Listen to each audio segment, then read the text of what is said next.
views expressed on this program are those of the hosts, guests, and callers, and are not necessarily those of this station, its management, or other advertisers.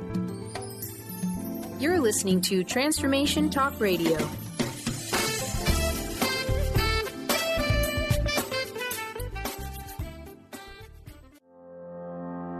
Are you ready to stop stress, anxiety, and low self-esteem from running your life? Join award-winning author Dr. Friedemann Schaub from Empowerment Radio as he addresses some of the most prevailing challenges in our day-to-day lives. Find out how you can use the power of your mind to overcome self-sabotaging patterns and build a solid foundation of confidence and self-respect. Learn cutting-edge tools and approach every day with great ease, joy, and purpose. This is the time to empower yourself. Now, here's your host, Dr. Friedemann Schaub.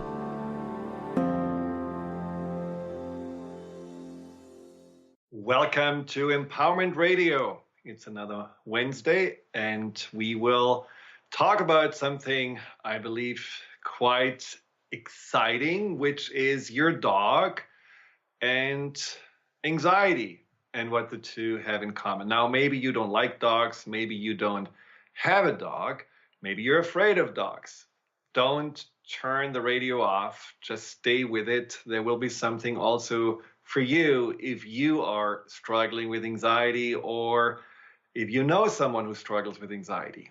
It's a topic that a lot of people are dealing with right now, either personally or in their circles of friends or family. So we'll talk about it in a moment, but I want to just tell you a little funny story that happened to me, which is kind of showing you how important communication is and really understanding messages properly and right. So we are in France. We are having some, shopping that we are doing in different stores. And there is one store in France, which is called Picard, which is basically specializing on frozen food. Now, that's not the frozen food like the TV dinners, the Staufers or Hungry Man or something. These are really beautiful, well-tasting, and also often organic foods that are put together when you don't have a lot of time. And in fact, the French sometimes serve in dinner parties part of their meal from that store. So it's certainly something that they don't sneeze at and they take advantage of. So we went there, we roamed around, we got something nice, and there was one package that Danielle, my wife, got, which was this beautiful mixture of my two favorite vegetables, which are broccoli and potatoes. Now, is potato a vegetable? Well, I guess I see it as a vegetable. In any case, so she bought it. We had, prepared dinner. We were sitting down. I, of course, go first to that, what I was looking forward to that vegetable mix. And geez, it was awful.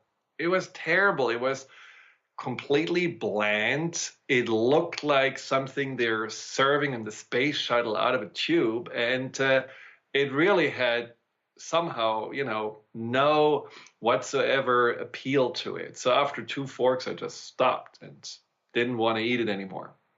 Well, so we were wondering, what's wrong with that? Is it just, maybe going bad? Well, can anything go bad in the freezer, really?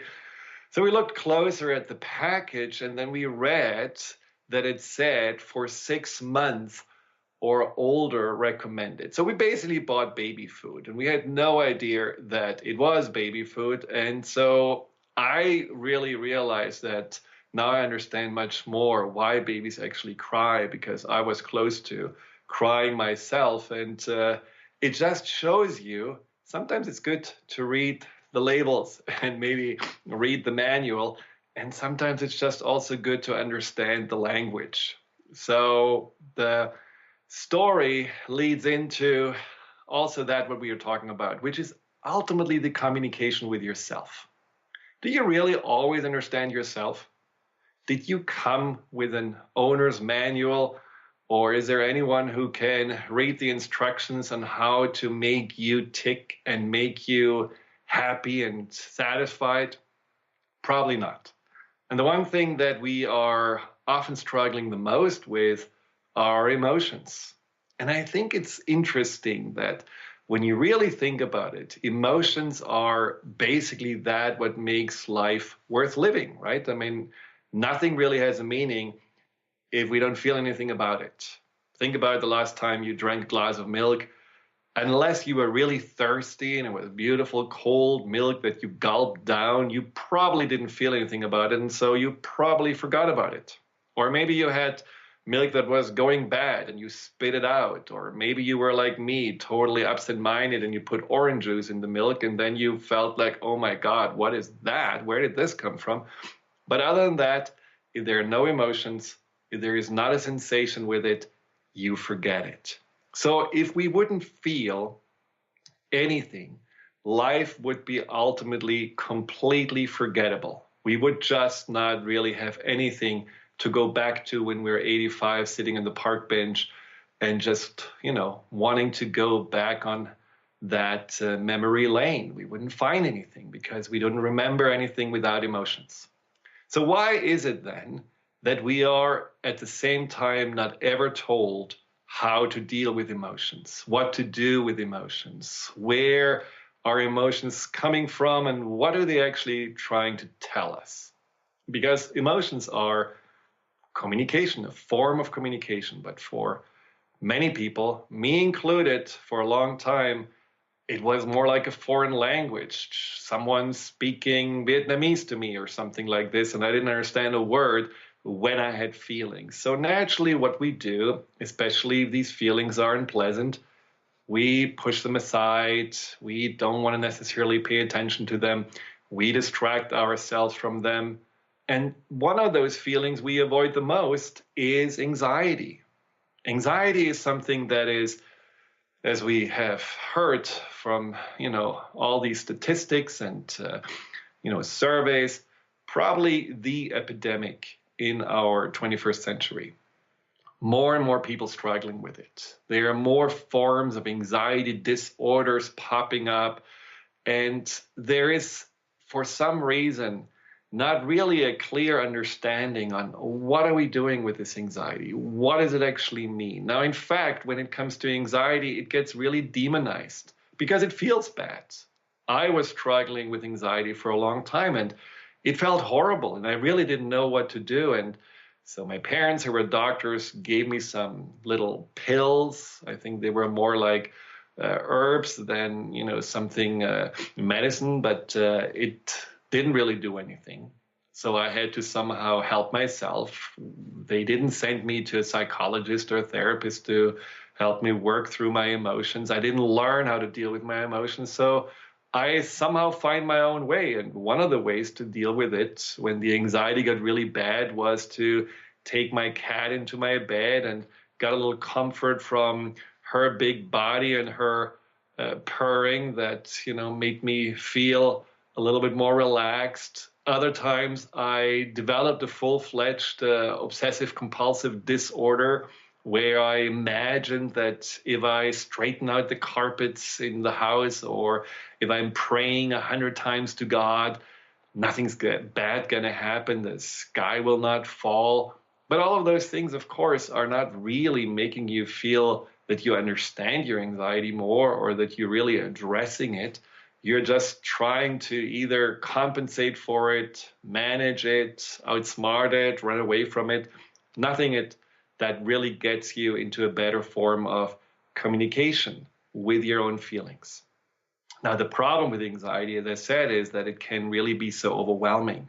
For anyone who ever had a panic attack, this is like the boogeyman jumping on your back and screaming in your ear. It just feels like so overwhelming. It feels so confusing. You feel that you cannot think straight. Your heart is pounding.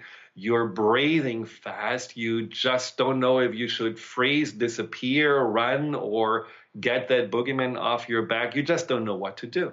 And so in those moments, it feels like there is something really awful happened to you. And you don't realize that you actually did that to yourself. Now, this is not about blaming. This is not saying, well, it's your fault that you're feeling anxious. Well, if someone would have told me that, I would have been really mad at them. No, this is just to realize that these emotions are not coming from anywhere outside of you. This is not like the flu epidemic. This is not a virus. This is something, an energy that you are creating inside of you. And it's something that you can find a relationship with. You can find a way to understand this emotion and its messages more. But for that to happen, you have to change your mind.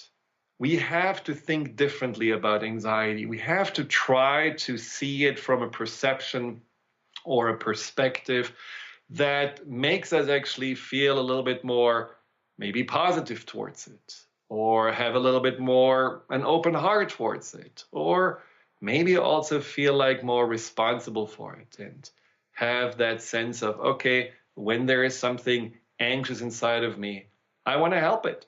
I want to take care of it.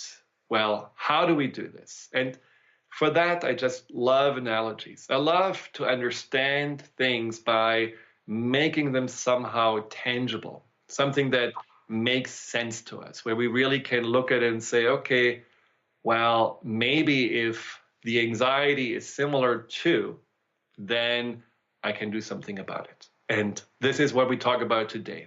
What if you would look at anxiety like you would look at your dog who is barking, or maybe who is, a little scared and has a tail between the legs? What if you would learn to address your anxiety like you do address and help and lead and support your beloved animal? Well, for this to work, we have to ask ourselves, what does anxiety and a dog have in common?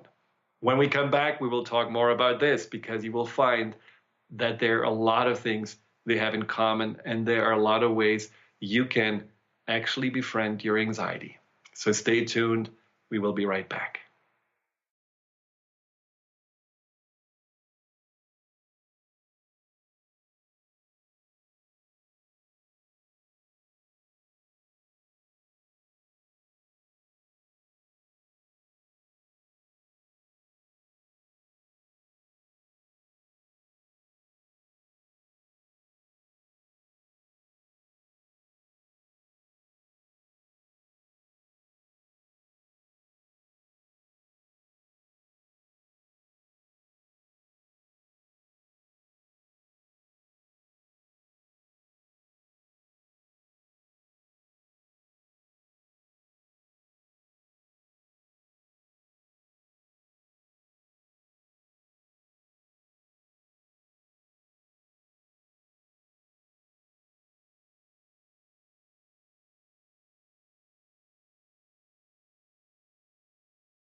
Welcome back to Empowerment Radio. I'm your host, Dr. Friedemann Schaub. And before I forget, like I often do, let me give you my website. It's thefearandanxietysolution.com. On the website, you will find out a lot about how to overcome fear and anxiety. There are guided meditations that you can download for free. There is an anxiety test that can give you some insights on what is your anxiety level and are you struggling with it. There are excerpts from my book. There are self-hypnosis recordings. There are a video seminar that is on demand that you can start anytime. And then there's also information about my individual private sessions that I have with clients all over the world via Skype, Zoom, or the phone. So if you do struggle with fear and anxiety and you need help and you really have tried things that just don't seem to work, whether it's medication, you feel like, well, somehow I'm more maybe numbed out than I do feel alive. And even though I have less anxiety, I also feel less engaged in life. Or maybe you feel like, somehow I've talked about all my anxiety, but it's still there. There's something deeper inside that hasn't been addressed. Or maybe you just recently got anxious and panicky and you just want to really nip it. And you want to really find out what is actually trying to tell me and what can I do to overcome, heal, and outgrow it. You may want to just send me an email with any questions or set up a free consultation. I offer free consultations for anyone who wants to learn more about what the individual breakthrough and empowerment sessions can do for you. thefearandanxietysolution.com. Well, we're talking about dog and anxiety. How is your dog and anxiety similar? And, this is not something that is supposed to diminish your, suffering or make fun of it. Not at all. In fact, I just want to open your eyes and ideally open your heart that whatever is inside of you that is anxious ultimately has good intentions and can become like something that you can befriend and maybe even see as an ally. Now, the first thing a dog and the anxiety have in common is that they both want to protect you.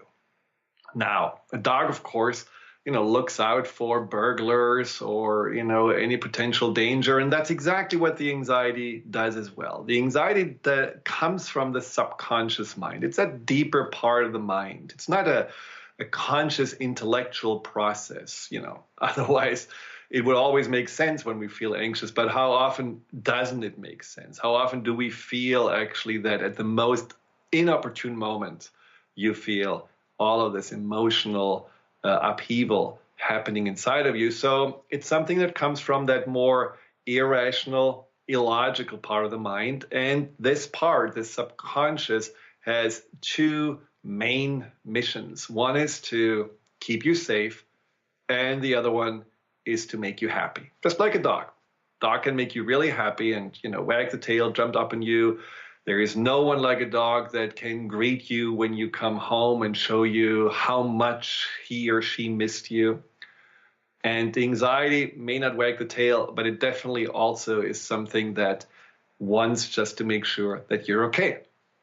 Now, both also set off false alarms. And that's something, we have heard about fear, which is basically the cousin of anxiety. Fear, the acronym is false evidence appearing real. And that basically means that, well, somehow anxiety or fear both can get triggered by something completely irrelevant.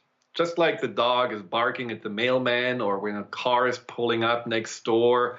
And that's something that our anxiety does too. Something triggers it. You wake up in the morning and you may have just a thought about work. You're late for, your deadline, or maybe your colleagues went to lunch without you and you're believing, well, they don't like me. Maybe they know something I don't know. Maybe I get fired. And you know how those thoughts are spiraling out of control. Or you have, maybe not such a great time with your spouse or your significant others, and you already are envisioning the divorce and the breakup. So what those false alarms often are about are the what ifs. Just like a dog hears a noise and says, what if this is really something dangerous? What if this is something we have to pay attention to? And that's the same thing with anxiety.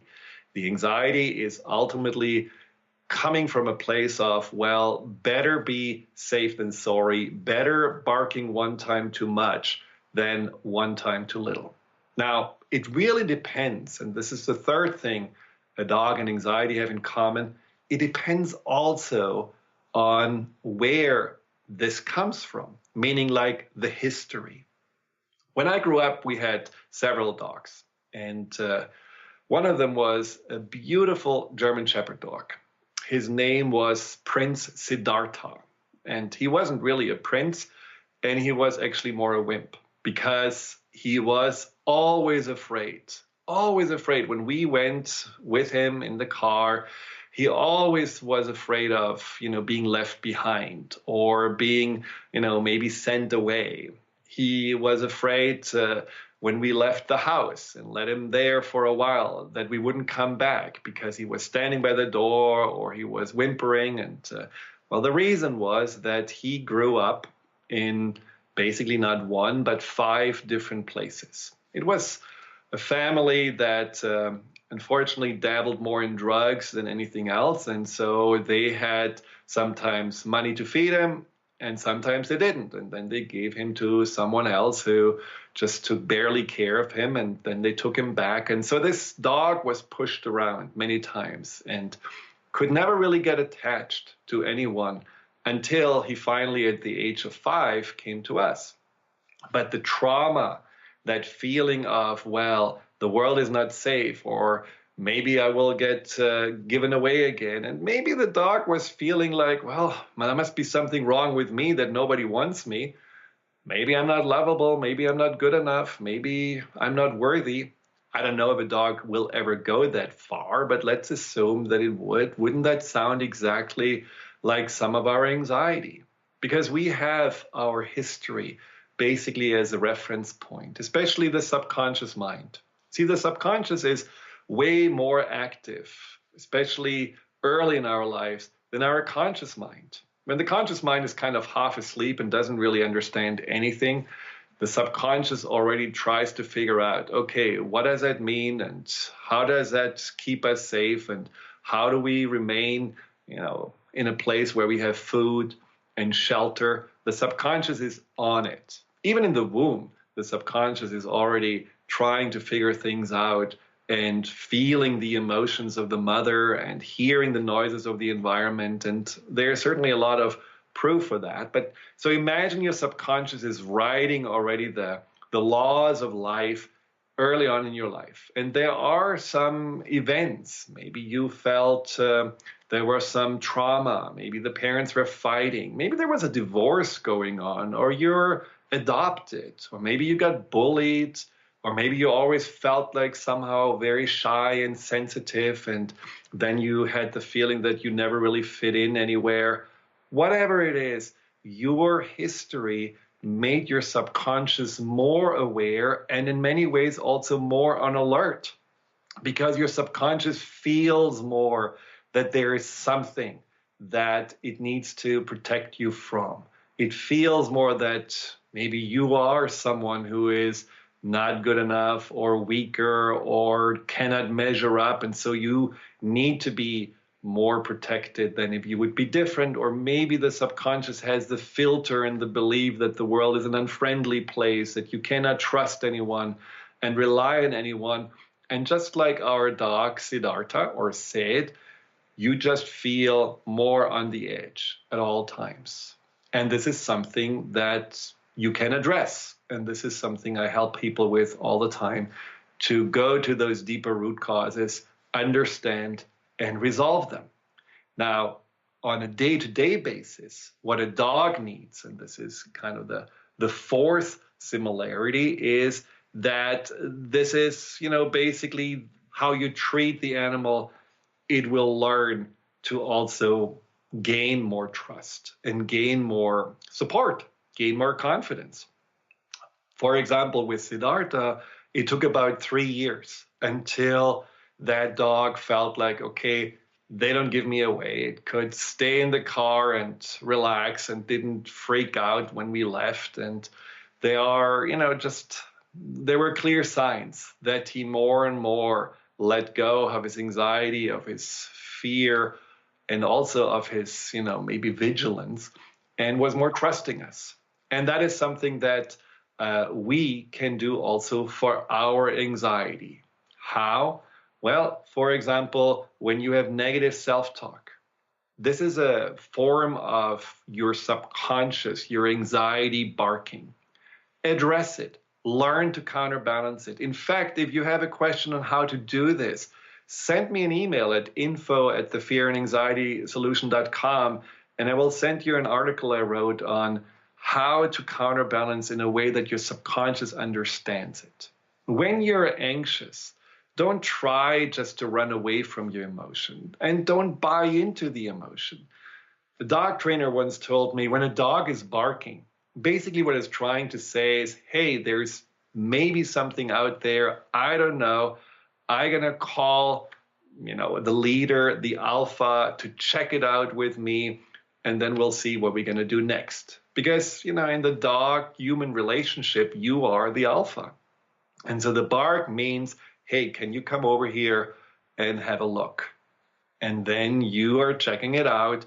And the dog trainer said, what you ideally do is not tell the dog, stop, this is not okay. Because a dog thinks you're barking with it. And so you're both barking and the dog thinks, okay, oh, well, he's barking. There must be something really wrong here.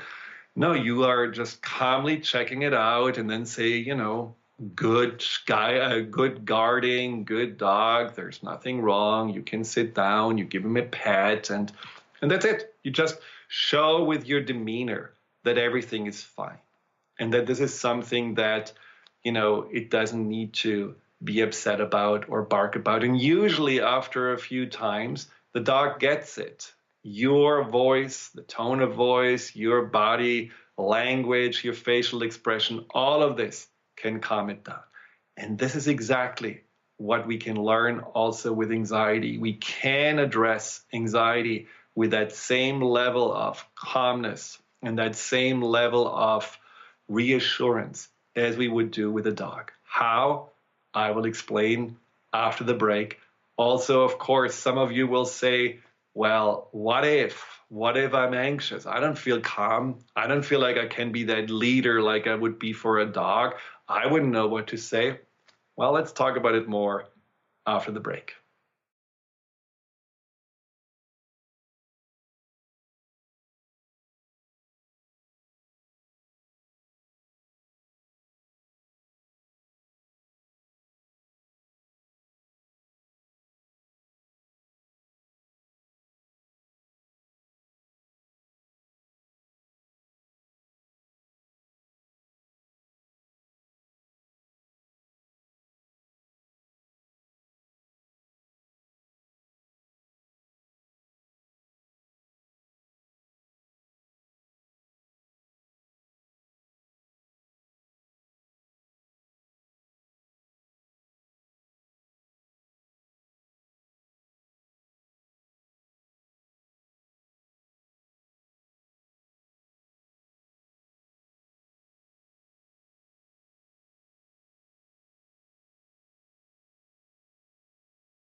Well, we are back and talking about anxiety and dogs. And I just want to quickly mention the number to call in if you have any questions. 888-418-6890, or maybe you have just some comments or some interesting realizations how maybe your animal made you feel calmer and more relaxed. 888-418-6890. But we have a beautiful caller on, which is right now, I think, on the line. Agatha, are you here? I'm here, yes. Excellent. Well, Agatha, thank you so much for calling in. Now, I just before the break mentioned the conundrum that it all sounds nice and good to take on this role of the compassionate, caring, reassuring leader, that competent adult who can just calm your anxiety down. But is that really possible? Is that really doable? Now, Agatha, you had been struggling with anxiety, and we have been working together for a little bit. And, well, tell me, is it possible? I think, yeah, it's absolutely possible. And I think when you're in that anxious state or when you're living in those states, very often it actually feels unimaginable, like it feels that you'll never be able to change or address that thing.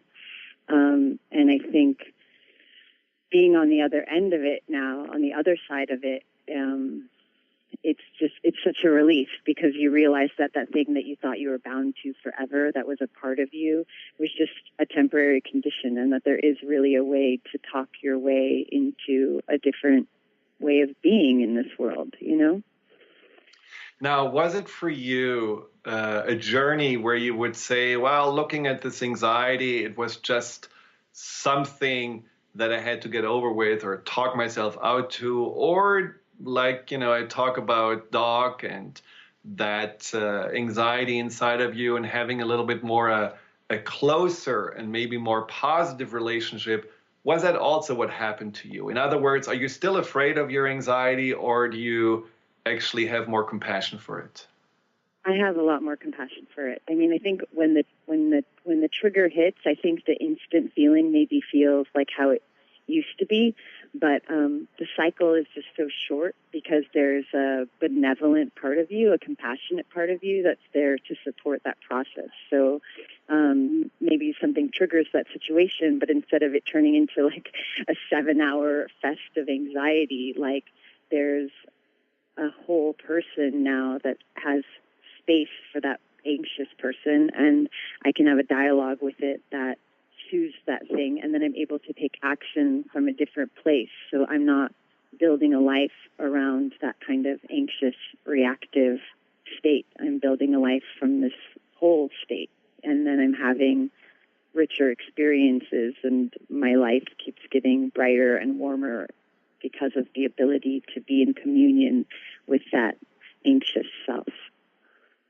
Now, you had certainly several triggers, or let's say events also recently, I know from your life, where you could say, well, my anxiety could have been just basically make me housebound or completely imprison me, and it didn't. And maybe you can explain a little bit about that.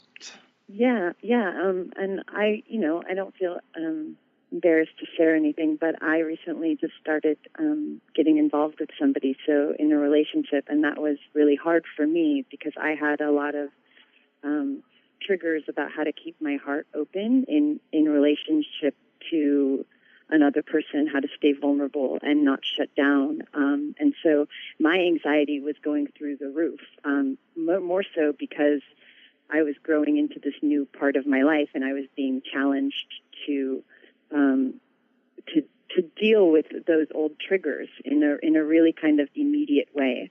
And I keep thinking that, like, if I had not had the dialogue that I have now with this part of myself, I wouldn't have even been able to step into this relationship, because I would have been shutting everything down every step of the way that I felt that old pain or that old shame or those old feelings that caused my anxiety. And I wouldn't have allowed myself to have the experiences that are now growing and blossoming from this state of wholeness. I keep saying that word wholeness, but yeah, and it felt hard. It felt hard for me in the moment because, like I think I said, I was expanding to this new part of my life, but I, every single step of the way, had a dialogue for that anxious self. And then when I was able to soothe her or quiet her, I was able to go into the world and have a brand new experience, not the old story, you know? Yeah, well, that's really powerful because, I think one of the things we often are also feeling is the identity that is the anxiety, where, anxiety goes in hand with shame and insecurity. And now when you think about your own journey, do you feel like that by addressing where the anxiety came from and understanding more the subconscious patterns and beliefs that were attached to it, that you also found more about yourself that before you didn't see? In other words, was the anxiety a catalyst for you to that wholeness that you're feeling now? Yes.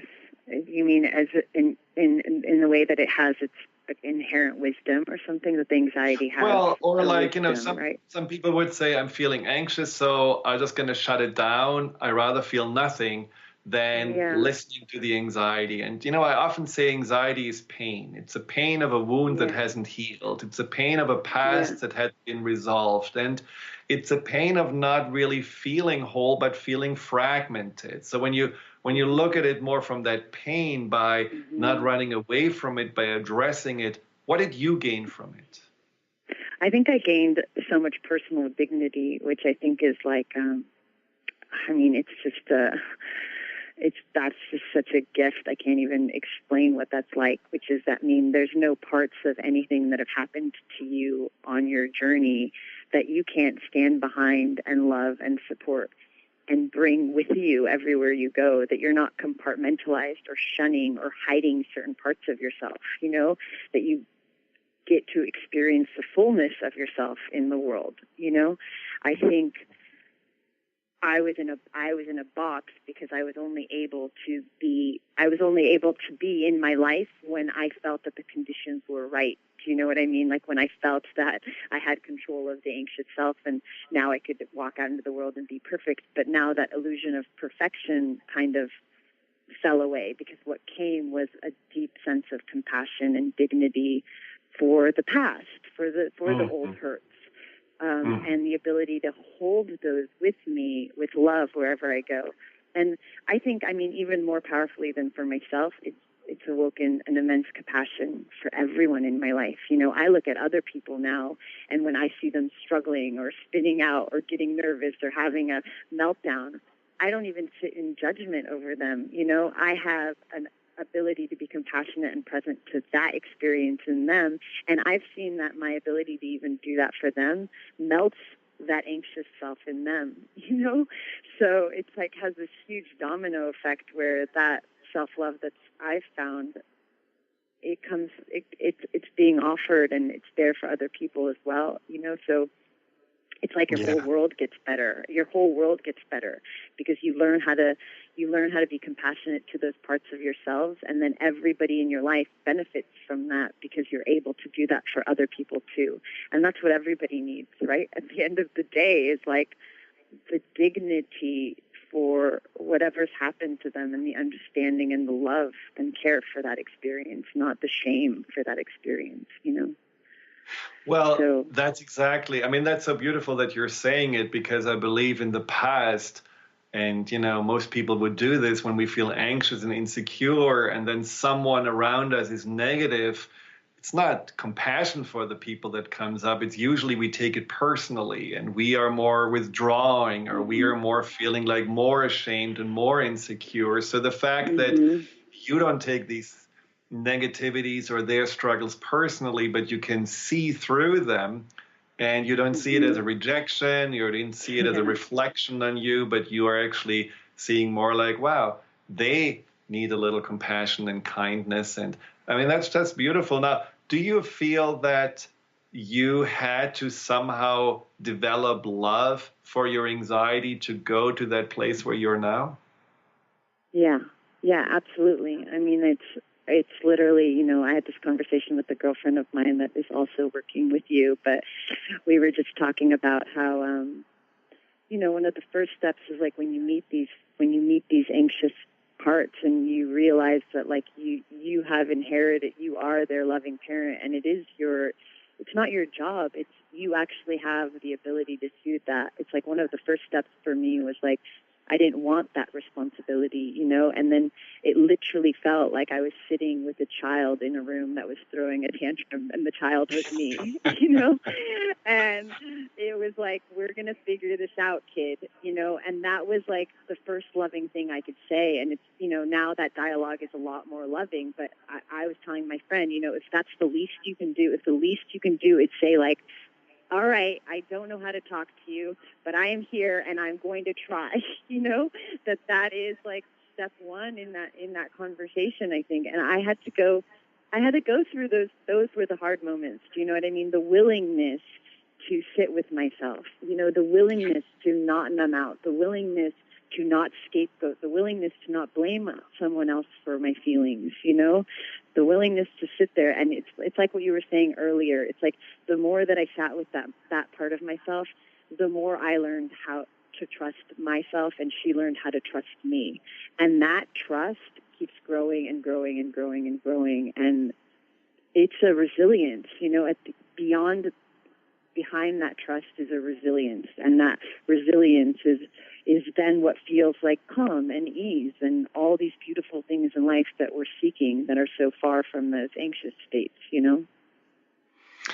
Wow, that's really beautifully said. And, you know, it just shows you also that, I mean, when you think about the sliding door phenomenon and you think about you would have kept your more hostile and adverse relationship with anxiety, and you would have not embraced it, and you would have not opened yourself up to it, you would have not all the other experiences that you're describing, because somehow you would have always felt like, well, I'm fragmented in myself, or I'm in my battle with myself, so I don't trust myself. How can I trust even anyone else around me? So it definitely, you know, making peace with anxiety was the first step for you to also have a fuller experience of life. Yeah, absolutely. You know, because if you can't trust yourself, then you can't trust anyone else, and you can't trust life and the experience of being here. And that trust is vital to having the most beautiful experience, you know? Well, Agatha, thank you so much for calling in. I know that a lot of people are inspired and touched by what you're saying, because you are someone, I think you can really say, you have not only healed your relationship with anxiety, you have grown and expanded beyond it. And that is just such a wonderful way of also understanding that anxiety doesn't have to be a lifelong struggle or something that you feel like burdened with for the rest of your life. You can actually have that powerful emotion, that powerful part inside of you, and have it as a catalyst for your own growth and ultimately coming to yourself. Because like in your case, many people realize, well, I was not current. I wasn't really my true self. I didn't even know what it means to be authentic until I was addressing the pain and that what the anxiety was trying to convey me. And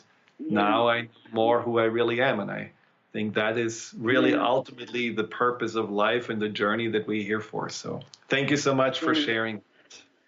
Well, thank you, and thank you so much for being my partner on this healing journey. And I just want to say, it's like I knew that when I had heard you for the first time, I could just sense that there was something in your voice, in your approach, that we were going to be able to handle it, you know. And I had spent so much time searching for a way to heal these parts and to become this full version of myself. And in those earlier moments, it just always felt like I was going to be changed to those selves forever, those hard selves, and never feel the ease and comfort I was looking for. And I got to the bottom of it, to the source of it with your help, and I'm grateful and appreciate it so much. Well, thank you very much. And I have deep gratitude for your commitment, because that's one of the things that also is a parallel to how to be with your dog. You have to be consistent, you have to be committed, and you have to be compassionate. So thank you for showing up in all those ways. And I really appreciate it. Thank you. Me too. Well, there are questions people have been asking. There was a message that I got, and it was exactly the message about that fear of being overwhelmed by your anxiety. So you don't really know what to do with it. It's like that sense of, well, it's all nice and good to befriend your anxiety, but what if you have a panic attack? Or what if you just feel overcome by it, and what do you do then? And well, the answer is basically that it's a little bit like, if you would say, well, I only really think about losing weight when my blood pressure is, skyrocketing and my knees are hurting, and as soon as the pain is gone, I'm ignoring my body again. Or you would say, I only learn how to drive on black ice. It's these intense moments that are the challenges. I completely understand it. But anxiety is present probably much more often than in those moments when you feel like your heart is jumping out of your chest. Anxiety is probably like an undercurrent that you wake up with. There may be a constant little tension inside of you. You may be able to hear negative thoughts at all times, and you may feel that anxiety is something that is like the noise of the refrigerator. You just try to tune it out, but somehow it's still there. And that is what you need to address. That is where you want to start. You want to get a relationship with your anxiety so that it doesn't go to the point of the panic. See, panic attacks are in some ways like the pressure cooker that you have kept closed, and you put more and more pressure of stress and anxiety into it until it's just overflowing or exploding. And so, in other words, it's more unaddressed anxiety, and it's not really the main symptom. So be aware that in order to get a relationship with the anxiety, just like you would want to get a relationship with your dog, you want to go to the places where it's not out of control, but where there are just little inklings and moments where it starts.